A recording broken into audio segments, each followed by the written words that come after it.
Halo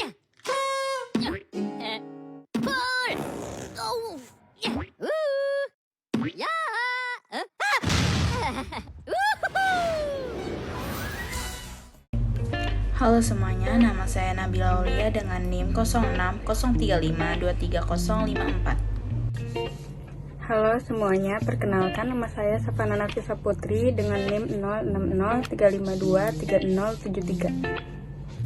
Nama saya Sarira Nurul Ivana dengan NIM 0603523076. Halo, Assalamualaikum warahmatullahi wabarakatuh. Nama saya Seldia Kaila Sintia dengan NIM 0603523077.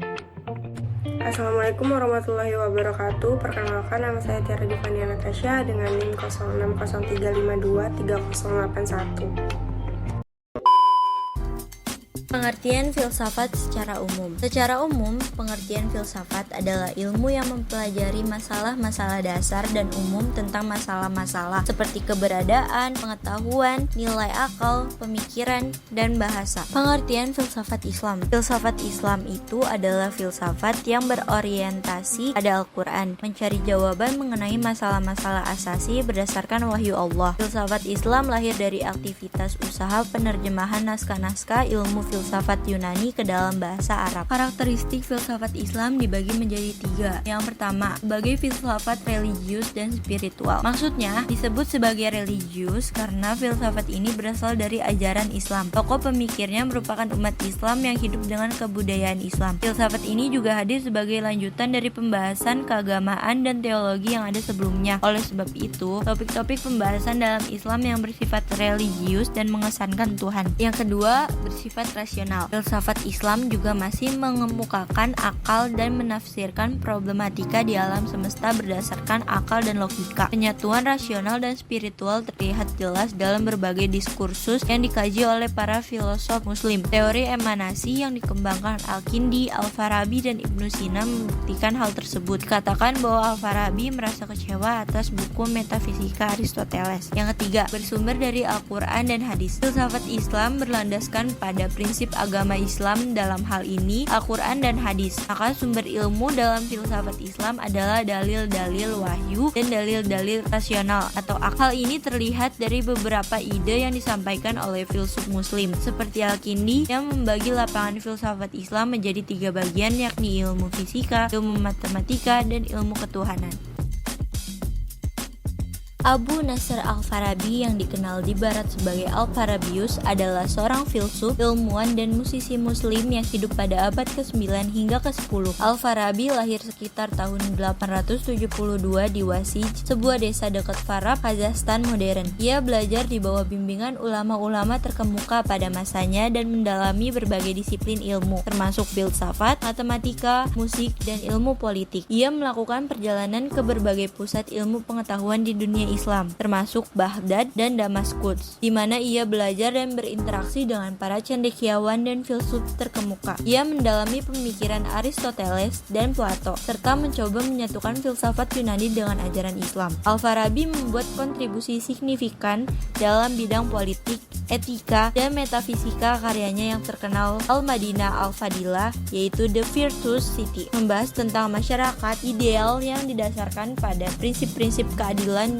kebijaksanaan, dan moralitas. Pemikiran Al-Farabi terhadap filsafat Islam. Al-Farabi mengembangkan gagasan tentang negara ideal yang disebut Madinah Fadilah atau kota kebajikan.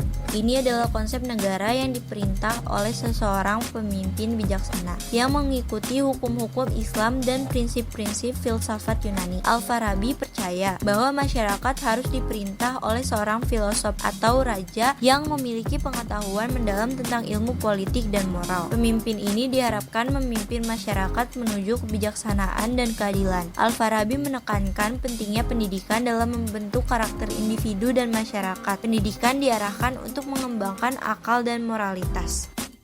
Ibnu Sina dikenal sebagai Avicenna di dunia barat, adalah seorang filosof, ilmuwan, dan juga dokter. Nama lengkapnya adalah Abu Ali Al-Husain Ibni Abdullah Ibni Hasan Ibni Ali Ibni Sina. Dia dilahirkan di desa Afshanah dekat Bukhara, Persia Utara pada 370 Hijriah. Dia mempunyai kecerdasan dan ingatan yang luar biasa sehingga dalam usia 10 tahun telah mampu menghafal Al-Quran. Bagian besar sastra Arab dan juga hafal kitab metafisika karangan Aristoteles telah dibaca 40 kali. Pada usia 16 tahun ia telah banyak menguasai ilmu pengetahuan, sastra Arab, fikih, ilmu hitung, ilmu ukur filsafat, dan bahkan ilmu kedokteran dipelajarinya sendiri. Ibnu Sina merupakan seorang filsuf, ilmuwan, dokter, dan penulis aktif yang lahir di zaman keemasan peradaban Islam. Pemikiran terhadap filsafat Islam. Pemikiran Ibnu Sina terhadap filsafat Islam mencakup berbagai aspek, yaitu filsafat, ilmu pengetahuan, dan teologi.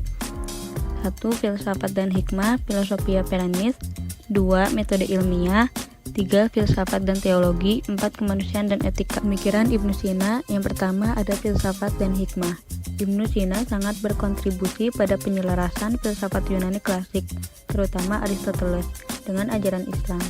Dia berusaha menyatukan warisan filsafat Yunani dengan pemikiran Islam tanpa mengorbankan keyakinan keagamaan.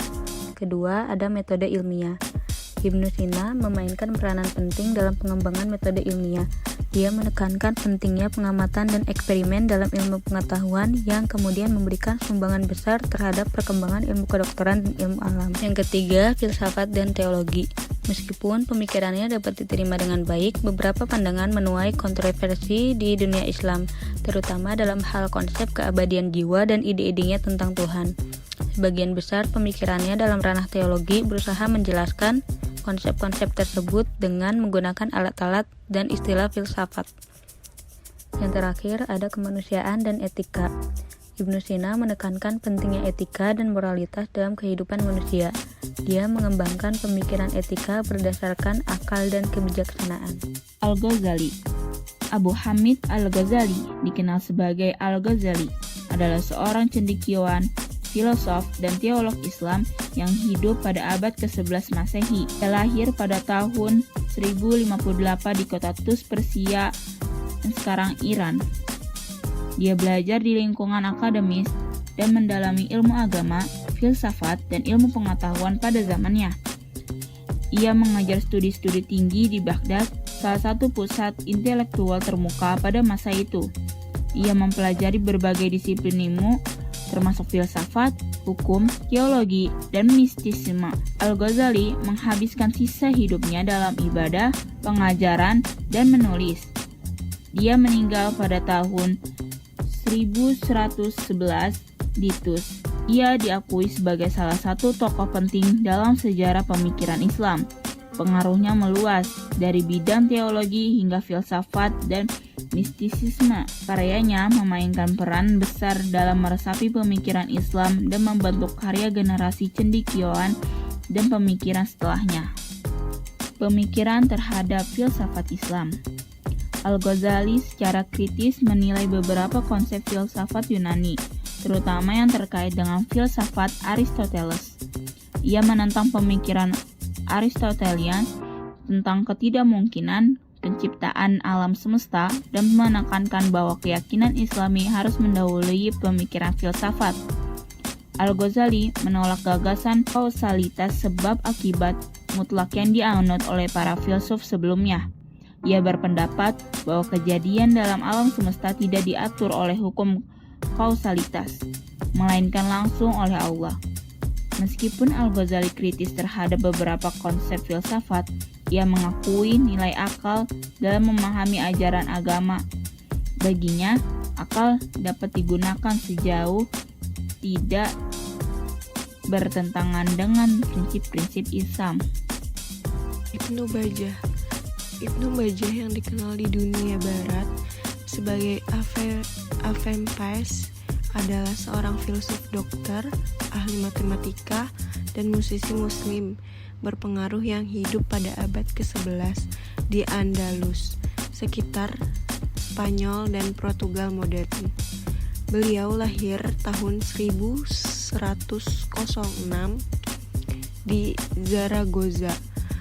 Al-Andalus, dia memulai pendidikannya dengan mempelajari ilmu-ilmu tradisional Islam dan kemudian menekuni bidang ilmu pengetahuan dan filsafat. Ibnu Bajjah dikenal karena kontribusinya terhadap filsafat.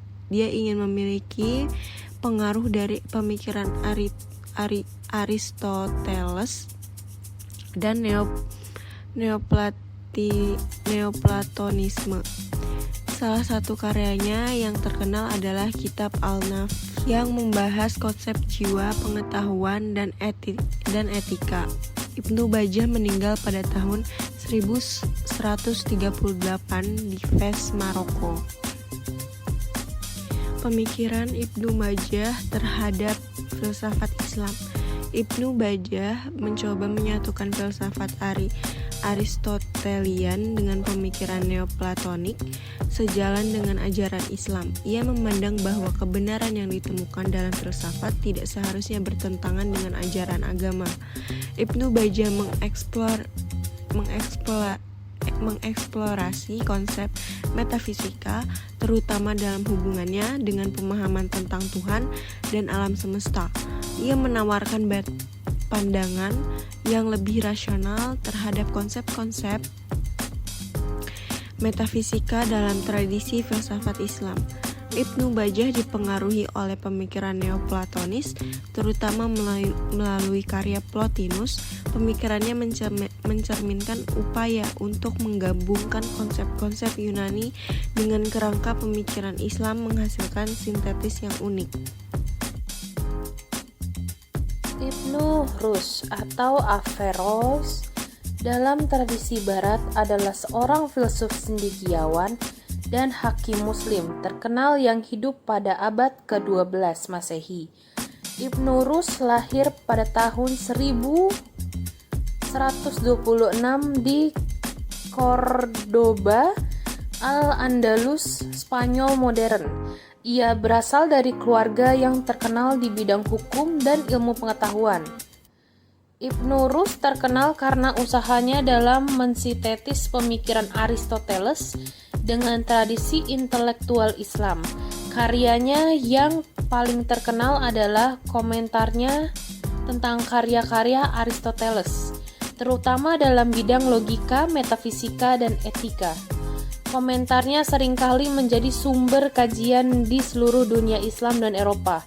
Selain sebagai filsuf, Ibnu Rus juga memegang jabatan sebagai hakim di Cordoba.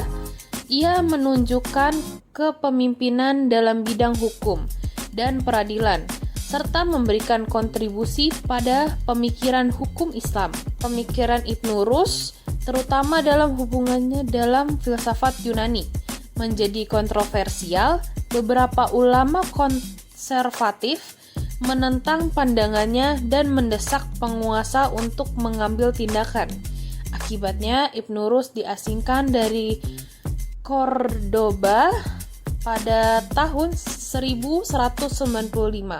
Ibnu Rus meninggal pada tahun 1198 di Marrakech, Maroko. Pemikiran Ibnu Rus terhadap filsafat Islam.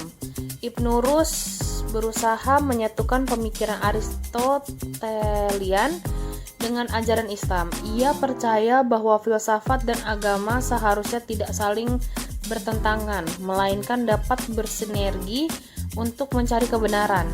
Ibnu Rus berupaya memurnikan filsafat Aristotelian dari unsur-unsur yang mungkin bertentangan dengan ajaran Islam. Tujuannya adalah untuk menunjukkan bahwa filsafat Yunani, terutama Aristoteles, dapat digunakan untuk mendukung keyakinan Islam. Ibnu Rus seperti Aristoteles berpendapat bahwa tujuan akhir manusia adalah mencapai kebahagiaan. Baginya, pengetahuan dan pemahaman akan membawa seseorang menuju tujuan ini.